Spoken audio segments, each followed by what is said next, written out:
പിന്നെയും പിന്നെയും മലയാളി മനസ്സിന്റെ പടികടന്നെത്തുന്ന ഒരു കാവ്യ സുഗന്ധമുണ്ട്.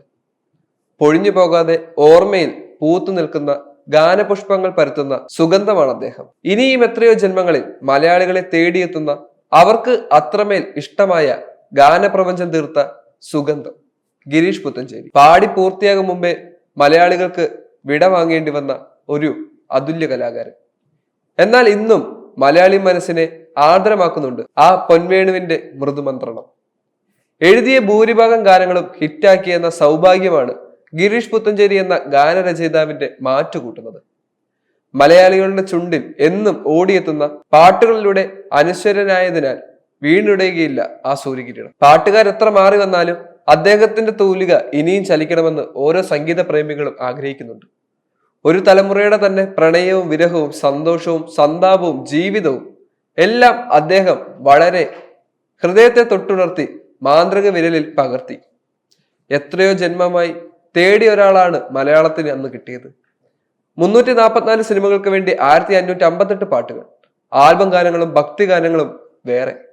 7 തവണ മികച്ച ഗാനരചയിതാവിനുള്ള സംസ്ഥാന സർക്കാരിന്റെ പുരസ്കാരവും കൂടിയായപ്പോൾ ചലച്ചിത്ര ഗാനരസങ്ങളിൽ പകരം വെക്കാനില്ലാത്ത പേരുകളിലൊന്നായി ഗിരീഷ് പുത്തഞ്ചേരി മാറിക്കഴിഞ്ഞു.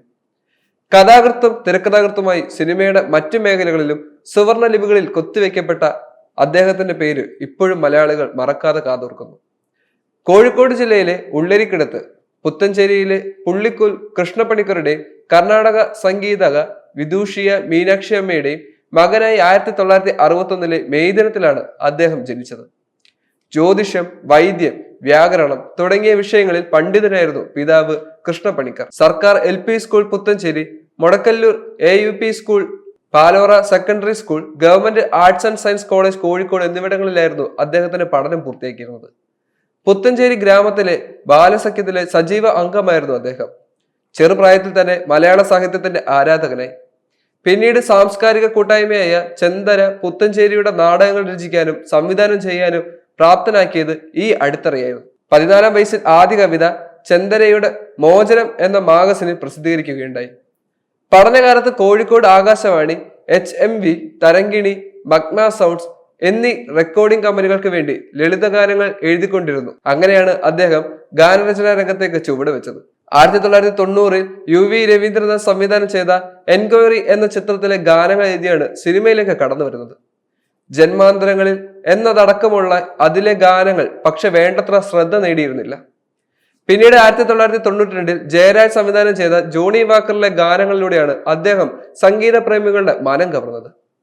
പിന്നെ ആസ്വാദകരുടെ ഓർമ്മയുടെ നടവരമ്പിലൂടെ നടത്തിയ എത്രയോ ഗാനങ്ങൾ.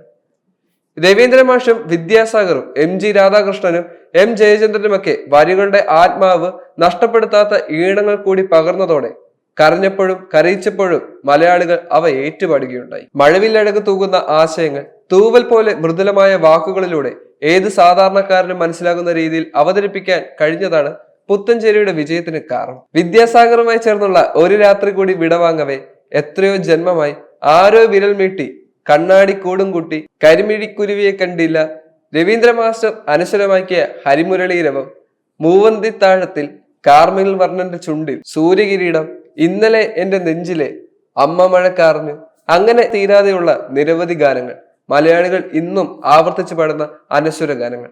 അതെല്ലാം സമ്മാനിച്ച് അദ്ദേഹം യാത്രയാവുകയും ചെയ്തു. എന്നാലും ഇന്നത്തെ തലമുറയും പഴയ തലമുറയും ഇനി വരാനിരിക്കുന്ന തലമുറയും തീർച്ചയായും അദ്ദേഹത്തിന്റെ പാട്ടുകളിൽ മുഴുകിയിരിക്കുമെന്ന് ഉറപ്പാണ്.